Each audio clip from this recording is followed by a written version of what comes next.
오늘은 여러 말씀을 통하여서 제자들에게 특별히 지난주까지 우리가 살펴본 말씀을 다시금 재확인해 주시고 올라가셨다가 다시 내려오시고 그리고 평안을 너희에게 주노라. 세상이 주는 것과 같은 그런 평안이 아니라 참 평안을 주노라 라고 이렇게 말했습니다. 들락날락 하는 것은 세상의 평안이지만은 주님께서 떠나시는 것이 공포고 또 불안이고 상실이고 그런 것이 아니라 평안이다. 부활하신 주님께서 기베라 바닷가에 처음 오셔서 평안이요 샬롬 이렇게 또 인사를 했는데 주님께서는 정말 이 평안을 우리에게 주십니다. 세상은 우리에게 영원히 머무는 것은 아무도 없습니다. 가족도 친구도 또 스승도 어떤 소유도 나와 영원히 머물지 않습니다. 그러니 우리는 항상 조바심을 내고 상실감에 간혹은 절망하기도 젊은 남녀가 서로 그렇게 사귀다가 헤어지고 하면 쭉 힘들어하고 이런 것들은 우리 인생의 다반사요. 또 항상 우리가 날마다 겪는 것인데 정말 우리 주님은 한번 우리에게 임하시면 떠나가지 않는다. 요한복음 14장 16절에 그렇게 말씀을 하셨습니다. 참 평화, 샬롬, 에이레네 이것은 이제 주님께서 우리에게 오셔야 하므로 주님께서 이 땅에 육체로 계실 때는 여전히 주님을 찾아야 되고 주님이 없으면 또 배에서 순간 가운데서 불러야 되고 그런 조바심이 있지만은 이제 주님께서 평안을 우리에게 끼쳐 주심으로 이제 우리 안에 오셔서 그런 세상이 주는 것과 다른 것을 우리에게 주시겠다. 그것이 곧 보혜사 성령을 우리에게 내려주시는 오늘 26절에 보면 보혜사 곧 아버지께서 내 이름으로 보내실 성령이라고 해서 오늘 이 26절은 당연히 초대교회 때부터 신학적으로 중요한 그런 말씀이 되겠습니다.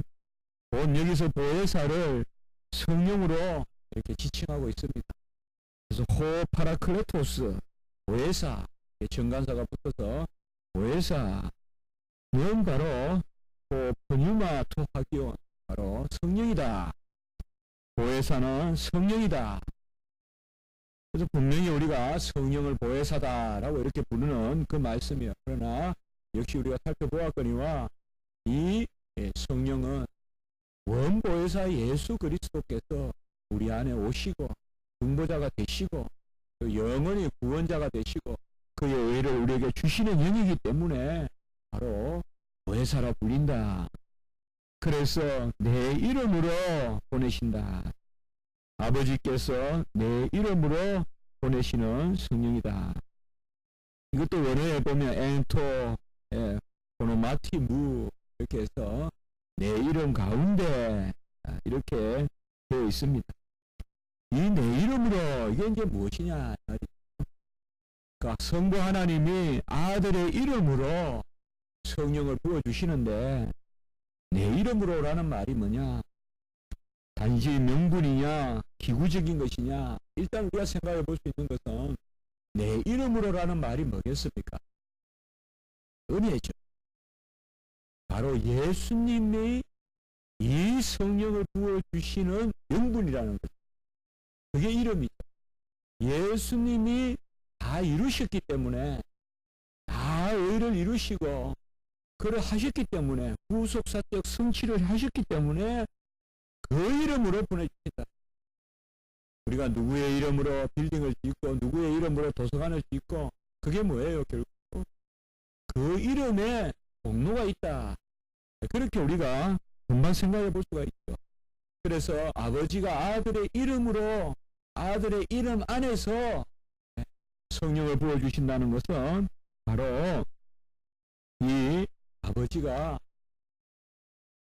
아들 곧 구원을 다 이루신 곧 보혜사 성령을 내려주시는 명분이 되시는 개인 명분이 되시는 그 아들의 이름으로 보혜사 성령을 부어주시겠다.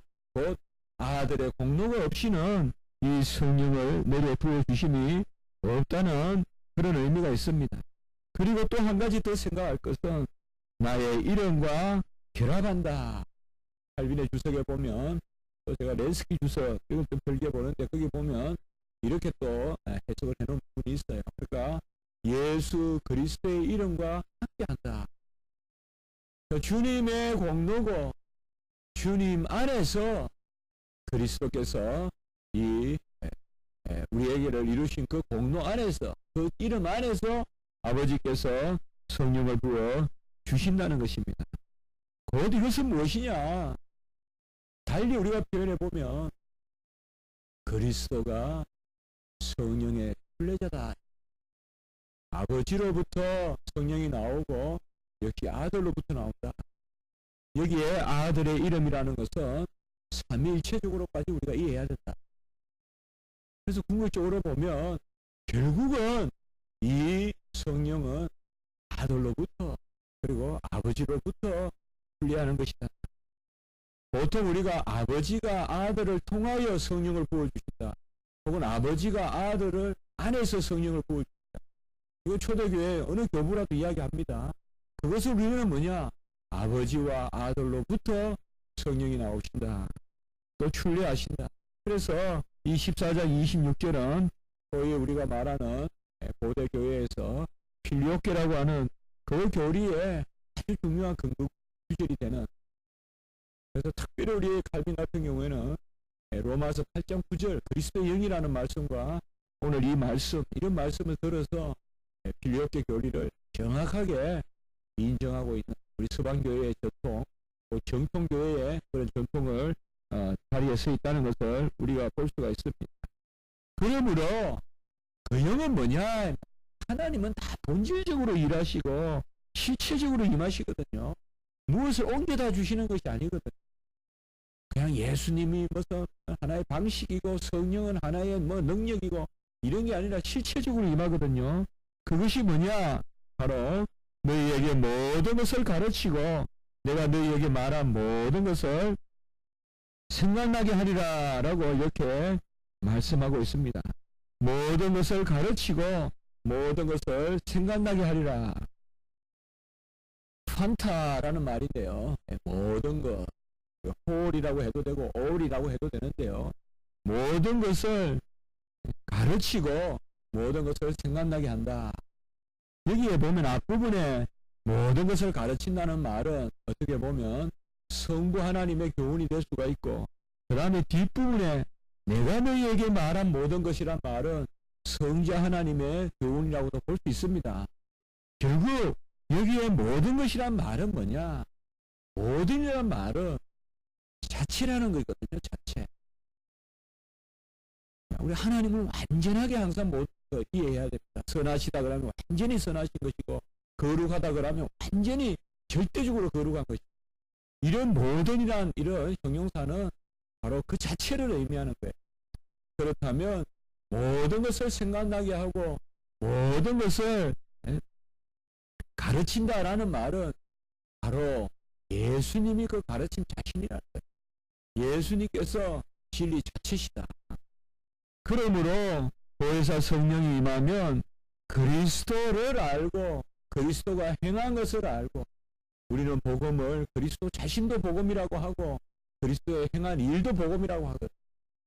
자유주의 신학자들은 그리스도가 행한 일만 복음이라고 하지만은 우리는 그리스도 자신도 복음이거든. 주님 자신이 복음이에요. 주님의 인격과 사역이 다 복음이에요. 일하심만 복음 아니에요. 주님의 성육신도 복음이고 주님이 영화하신 하나님의 아들이심도 복음이고. 왜요? 그 가운데서만 놀라운 구원의 역사가, 대속의 역사가 일어나기 때문에. 그래서 결론적으로 아버지께서 내 이름으로 보내실 성령이라는 말은 아버지께서 나를 보내신다는 것이고, 그 의미가 바로 우리 초대교회에서 589년에 확립된 바로 일곱개 교회다. 성령은 아버지와 아들로부터 순례하신다. 우리가 혹자는 보수적이다, 개혁주의다, 또 철저히 개신교적이다 하면서도 이 필요교 교리에 대해서는 이래도 되고 저래도 되고 뭔가 큰 오해에 빠져 있어요. 그래서 동방교회는 이것을 부인하거든. 절대 부인하거든. 동방교회는 오직 성령은 아버지께로만 나오십니다. 그렇게 되면 이제 이 성자는 성령의 어떤 전달자, 매개자, 또 역시 성령 춘례에서도의 어떤 중보자, 이렇게 이야기하다 보면 어떻게 보면 아들은 수단이 되어버려요. 아버지의 영광을 위한. 이런 것들이 동방의 거의 송영신학, 영광신학 이런 데 큰 문제일 수가 있어요. 오늘날 동방 종교신학자들의 책들을 읽어보면 대체로 그런 입장에 서 있다는 것을 알 수가 있어요. 그래서 제가 누구랑 거론을 하지 않지만은 교지신학 책들 읽어보면 요새 복음주의 계열에서 일어나는 필요성에 대한 인식이 없어요. 뭐 이 교리는 그래도 되고 이래도 되고, 어떤 사람은 필요성 교례가 지나치다, 과하다, 이게 무슨 근거가 있냐 이렇게 이야기해요. 칼케톤의 콘스탄티노플에 필요성이 없었다는 거죠. 그러나 우리가 성경을 자세히 보면 분명히 성령은 아버지와 그리고 아들로부터 출래하신 그 증거 구절들이 많이 있다는 것을 알 수가 있고, 특별히 오늘 말씀과 같이 이렇게 전체적으로 우리가 신약에서 예수 그리스도의 영이라거나 그리스도의 영이라거나 주의 영이라거나 이런 표현들이 바로 그런 것을 의미하고 있다는 거예요. 그렇기 때문에 단순히 성령을 보내신다, 이것은 뭔가 제3의 것을 보내신다, 그게 아니라 자기 자신의 어떤 그런 본질적인 삼위일체 하나님의 역사이기 때문에 우리가 이러한 성령에 있어서의 출래의 아버지와 아들의 그런 동시 출래, 그리고 진리없게 그것을 우리가 말하는 것입니다. 그래서 오늘 후반부의 말씀을 보면 바로 예수께서 제자들을 이렇게 평안을 준다라고 말씀하시면서 28절에 보면 내가 아버지께로 감을 기뻐하였는데 너희들이 기뻐했을 텐데, 바로 너희들이 나를 그 사랑을 알았더라면 아버지는 나보다 크시다라고 또 이렇게 말하고 있습니다. 이것도 역시 신학적으로 초대교회에 가장 논쟁이 되는 그 말씀 중에 하나죠.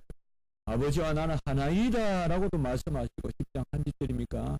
그리고 여기서는 아버지는 나보다 크십니다 라고 또 이렇게 말하고 있습니다. 이런 것은 우리가 본질에 있어서에 대한 말씀이 아니라 바로 위격의 관계에 있어서의 말씀.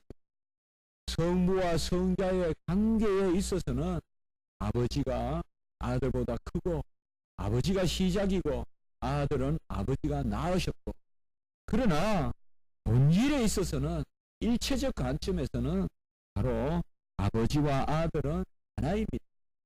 그러니까 성경에서 아버지와 나는 하나인이다 라는 말씀과 아버지는 나보다 크심이다 라는 말씀은 정확하게 삼위일체 교리의 진리에 부합하는 말씀이고 삼위일체를 증거하는 구절인데, 삼위일체 교리를 모르는 사람은, 이성적 사색적으로 성경을 읽으려는 사람은 모순같이 여겨지는 거예요. 그래서 봐라, 예수님은 아버지보다 크지 않다, 예수님은 아버지보다 적다, 그래서 소위 동속설을 이야기하고 예수님은 아버지 하위에 있다, 아리우스같이 오리게네스같이 그런 이야기를 하고, 심지어 이단들은 이제는 예수는 성부보다 하위고 자신이야말로 성부와 동등이다, 그래서 내가 삼위일체를 이루러 왔다, 그런 이단들도 얼마나 많은지 몰라요. 하늘 쳐요. 이런 것들이 다 성경 말씀은 딱 진리가 있으면 그 진리 가운데서 다양하게 말씀해 주심으로 우리가 성경 말씀을 다 받으면 그게 그 진리를 다 알려주시는 거거든요. 이게 바로 하나님의 말씀의 계시법이거든요. A라는 진리가 있을 때 이렇게도 말씀하시고 저렇게도 말씀하시고 저렇게도 말씀하시고, 그것을 우리가 다 알면 하면 그게 곧 교리고 그게 곧 진리거든요. 그래서 아버지는 아들과 하나의 신이다, 일체죠. 그리고 아버지는 아들보다 크신이다, 이러면 삼위죠. 그러니까 아버지와 아들은 동등하신 가운데서 아버지와 아들이, 어제 우리가 칼빈의 글로 말하면 뭐예요? 아들은 자신으로 말하면 하나님이요 아버지로 말하면 아들이다. 그렇게 이야기하잖아요. 아버지는 또한 자신으로 말하면 하나님이요 아들과의 관계에 있어서는 아버지다. 성령은 자신으로 말하면 하나님이요 아버지와 아들의 관계로 말하면 그로부터 나오신다. 이렇게 표현한단 말이에요. 이게 곧 삼위일체란 말이에요. 근데 이런 것들이 어떤 신학자의 머리에서 나온 것이 아니라 성경이 증거하잖아요. 아들은 자신으로 말하면 아버지와 하나이니이다. 아들은 아버지와 관계로 말한다면 아버지는 아들보다 크시니이다. 그래서 삼위적 관점, 일체적 관점이 성경에는 무수히 들어있다는 것입니다. 그래서 이 구절이 오늘 여기 말씀이 제가 본문을 좀 짧게 잡으려다 길게 잡은 것은 이미 이전의 말씀을 지금 통합적으로 이곳에서 지금 정리하고 계시는 것인데 그것은 곧 뭐냐? 아버지와 나는 하나이고 내가 올라가는 것은 삼위일체 사역을 이루기 위한 것이 그 아버지는 나보다 크신데 그 아버지께로 내가 가서 이제 하나가 되어 너희들에게 말씀을 부어주시고 이런 것을 성령을 부어주시고 그것을 우리에게 말씀해 주시는 것입니다. 그러므로 오늘은 특별히 삼위일체 하나님의 놀라운 역사가 우리 가운데 일어나고 이 일을 위하여 주님께서는 이제 순환을 당하시고 죽음을 당하신다는 것을 말씀해 주고 있고 특별히 29절에 보면 이 일이 일어나기 전에 너희에게 말한 것은 이 일이 일어날 때 너희로 믿게 하려 함이라. 이 말씀도 상당히 요절로 많이 쓰죠. 특별히 우리가 예언의 말씀을 할 때 가장 많이 인용하는 말씀입니다. 바로 이 일이 일어나기 전에 먼저 말씀하심으로 그 일을 믿게 하려 합니다. 이사야 53장이 있으므로 십자가를 믿게 하시고 지금 미리 말씀해 주심으로 보혜사 성령이 우리에게 임한다는 것을 알려주려 하십니다. 우리 인생은 연약하기 때문에 이렇게 하나님은 우리에게 자기 자신의 그런 진리를 미리 알려주신다. 그래서 그 말씀을 들어서 그 말씀이 이루어질 때 우리가 아멘하고 확신하게 하신다라고 이렇게 말씀하고 있습니다. 이제 주님께서는 제자들을 떠나가면서 평안을 기원하고 평안을 주니 너희는 마음에 근심하지도 말고 두려워하지도 말라라고 이렇게 말씀하고 있습니다. 바로 주님께서는 평강의 영으로 우리에게 오시고 우리에게 평안으로 오시려고 이제 떠나가시는 것입니다. 30절에 보면 이후로는 내가 너희와 말을 많이 하지 아니하니리 이 세상의 임금이 오겠습니다. 이것은 이제 우리가 너무 어렵게 생각할 필요는 없고 이제 말할 기회가 없어진다는 거예요. 이 땅에서. 그렇게 쉽게 생각하시면 되고 세상의 임금은 누구냐 이 말이죠. 이것이 바로 사탄입니다. 그래서 사탄이 역사한다 이 말이죠. 곧 예수 그리스도께서 고난 당하실 것, 어려움 당하실 것을 여기에서 미리 말씀하고 있어요.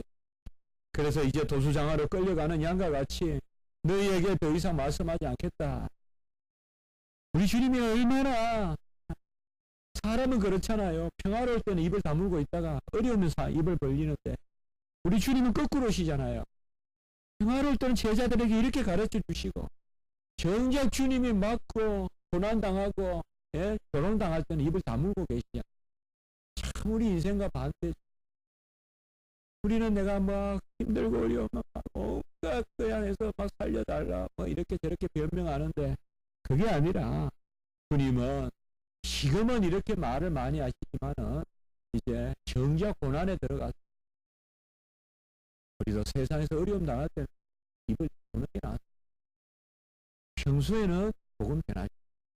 어려울 때는 변명하지 말고 물론 복음을 변호하고 수호해야 되지만 그런 거 말고 내 일신상의 이야기 특별히 우리 주의 종들은요 그걸 좀 구별할 필요가 있어요. 주의 일을 위해서는 어떤 경우로도 입을 닫고 있으면 안 되지만 내 일신상의 문제는 맡겨. 내 일신상의 문제. 주를 위한 사역은 계속 우리가 존 녹수와 같이 나팔수가 되어 트럼펫이 돼가지고 외쳐야 되지만 내 일신상의 문제는 그냥 하나님께 맡겨. 저는 그렇게 생각해요. 일신상의 문제 가지고 소송 걸고 일신상의 문제 가지고 저는 그렇게 안 하는 게 좋다고. 주의 일을 위해서는 나서서 애쳐야 되지만은 그것 때문에 당하는 내 고난은 감수하면 되는 것이지 그거 가지고 끝까지 파헤치려고 할 필요 없다. 바로 우리 주님께서 우리에게 보내주시는, 그러나 그는 내게 관계할 것이 없으니 30절에 보면 이 강한 표현이에요. 쓸데없다 이 말이에요. 사탄이 아무리 까불어봤자 관계할 것이 없다 이 말은 내 일을 방해하지 못한다 이거예요. 사실 사탄은 죽음을 사용하지만은 사탄은 죽음으로 사탄이 죽는 거죠. 그래서 내가 관계할 것이 없어요. 우리 초대교회에 그런 교리들이 많잖아요. 총괄갱신이다 그런 교리들이 있잖아요. 이레니우스나 리사의 그레고리나 이런 사람들이 이야기하잖아요. 어거스틴도 이야기해요. 총괄갱신이 있어요. 어거스틴도. 바로 이런 것들 사탄 배상 이런 같이 이야기하거든요. 일리는 있어요. 그러나 완전한 진리는 아니지만은 교훈을 받을 수가 있어요. 바로 이런 말씀이에요. 오늘 이 말씀 이런 것들이 그렇게 증거되는 거예요. 사탄은 바로 예수님을 죽이면 이길 줄 알았는데 오히려 예수님의 죽음이 미끼가 됐다. 그래서 그것을 덥석 물었더니 사탄이 이제 그만 죽어버렸다. 그게 전에도 봤지만은 그런 사탄 배상설 혹은 거기에서 또 총괄개신 이것도 연결되어 나타나거든요. 보통 바로 오늘 그 말씀이에요. 세상은 죽음에 복종하는 죽음을 죽지만은 주님은 죽음을 이기는 죽음을 죽으신다. 죽음을 이기는 죽음을 죽으신다.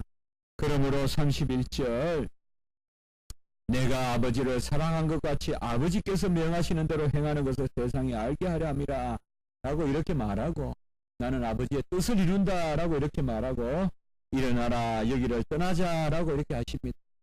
이 부분도 도피가 아니라 이것은 우리가 어떻게 해석해야 되는가 하면 주님이 이 일을 행하러 가시는 것입니다. 이제 내 일을 하러 가자 그 말씀입니다. 물론 여기에서 강화가 끝이 나는 것은 아니지만은 주님께서는 바로 여기에서 그렇게 말씀을 합니다. 사탄이 하나님의 뜻을 이루는, 금방 말씀했죠. 아버지의 뜻을 행하는 것이, 아버지의 명하는 이 것을 사탄이 방해하겠으나, 세상의 임금이 정사가 건세가 방해하겠으나 나와 관계없다 이 말이야. 이 말은 내 일을 방해할 수가 없다. 저들은 이기는 듯 하지만은 결국 이것이 하나님의 일을 이루시는 길이다. 일어나서 나가자 하고 이렇게 주님께서 말씀하고 있습니다. 분명한 것은 우리가 주의 일을 할 때 세상은 한때는 이기는 듯 합니다. 오히려 우리는 지는 듯 합니다. 항상 주의 일이 그렇습니다. 그러나 그것이 일어나라 세상을 이겨, 바로 세상을 이기는 길이라는 것입니다. 이것을 주님께서는 우리에게 말씀해 주고 계시는 것입니다. 오늘 기도 드리겠습니다. 거룩하고 자비로우신 하나님 아버지, 참 평안을 주시고 우리에게 아버지여 삼위일체 하나님의 그 놀라운 역사 가운데서 성령을 우리에게 부어주시고, 또 그 가운데 우리가 이제 담대히 주님을 쫓아나가는 그런 길에 세우는 그런 아버지의 은혜와 능력을 저희들에게 보여주시니 감사합니다. 우리가 다 보혜사 성령을 받은 사람들이요 그리스도의 영을 받아 그리스도는 인해 사람이 되었거니와 이제는 이 주의 영으로 말미암아 즐거워하고 이로 말미암아 기뻐하고 이로 말미암아 능력 가운데 담대함으로 나아가는 저희들이 되게 하시옵소서. 우리 교회를 사랑하시고 붙들어 주시고 오늘 한날도 은혜 가운데 인도하시며 예배마다 역사하시고 순서마다 하나님께서 간섭하여 주시고 우리의 심령을 겸손하게 낮추어 주시고 모든 주의 성도들을 지키시며 특별히 우리 어린아이들을 주님 지켜주시고 복중에 태아도 주님께서 지켜주시옵소서.